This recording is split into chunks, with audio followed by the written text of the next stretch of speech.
America has an infatuation with court cases. Judge Judy, Judge Steve, the Justice League, Iron Justice, Johnny Depp, the Supreme Court. I mean, one of the biggest cultural moments from the last 50 years is when this guy murdered his wife and then got away with it because some random ass gloves didn't fit on his hands. Did anyone ever stop to think that maybe this dude, who was clearly not in the right mental space, especially after playing 10 plus years of football, maybe to just bought gloves that were too small? Did anyone ever stop to think about that a single time? Unless you've been living under a sock, you're probably aware that Donald Trump just went through one of the biggest court cases in a while, and he was found guilty of 34 crimes. 34 crimes. Jesus Christ, 34 crimes?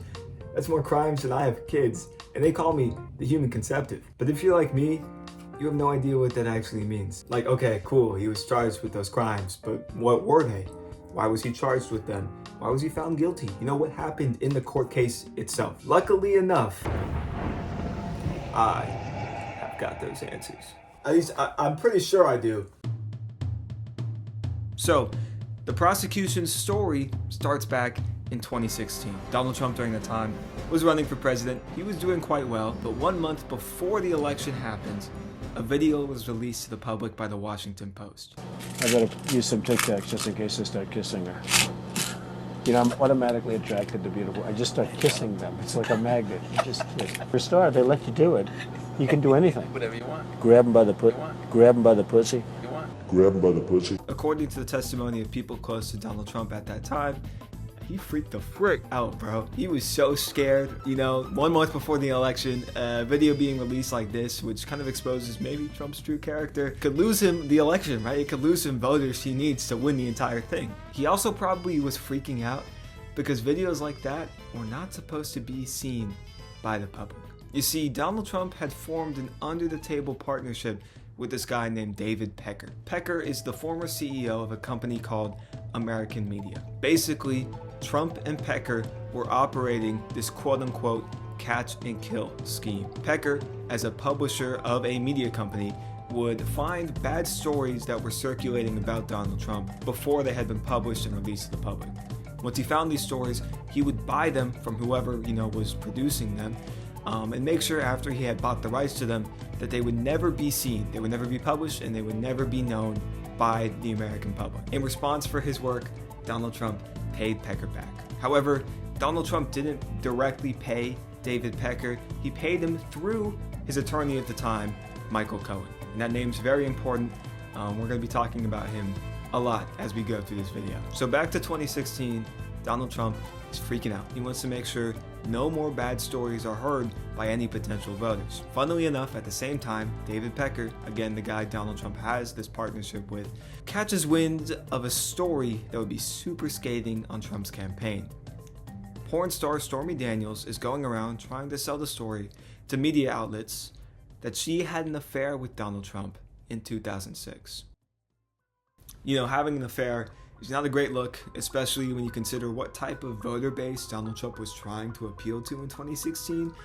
And when you throw on top of that the fact that it was with a porn star, it just looks even worse. So Pecker gets to work, right? He contacts Stormy Daniels and her team and creates a contract. He agrees to pay her $130,000 to buy the rights to her story and make sure it's never seen or never heard by the American public. Yet for one reason or another, I don't know the exact details, that contract fell through.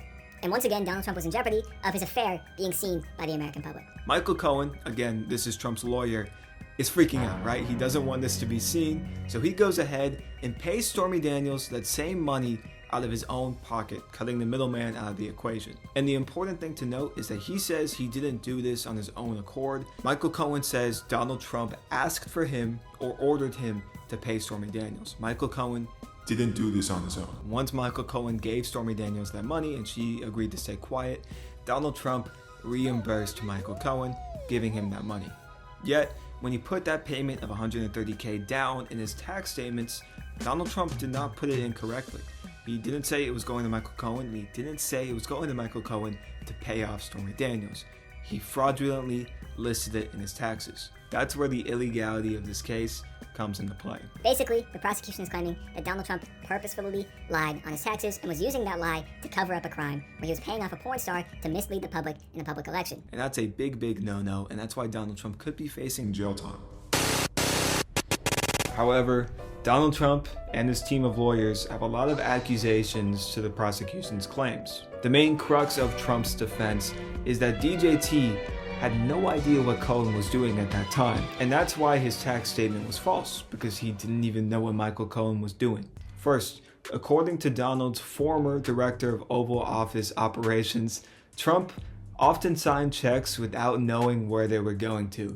She called him the master of multitasking, signing things while he was talking to people or tweeting or doing stuff like that. It's feasible to believe that maybe Donald signed a check for Cohen without knowing exactly what that check was actually going to. It's also proven that Cohen acted on his own accord multiple times while representing Donald Trump. During the 26th election, it was described by his team that he often went rogue a lot, where he would kind of do his own thing, not respond to phone calls, and kind of, just be his own person. He has a track of being shady. At one point, he stole $60,000 from the Donald Trump organization without telling anybody. In fact, he's been proven to have lied to Congress about asking Trump for a pardon. So basically, the defense is saying that the prosecution's whole argument is pretty reliant on the claims of Michael Cohen, who was proven to be a shady guy and oftentimes acted on his own accord and has also lied to Congress. So maybe he's just lying now. But looping back to evidence presented by the prosecution, it's hard to believe that Trump didn't know about any of this at all. A phone call recording was played for the jury that was between Cohen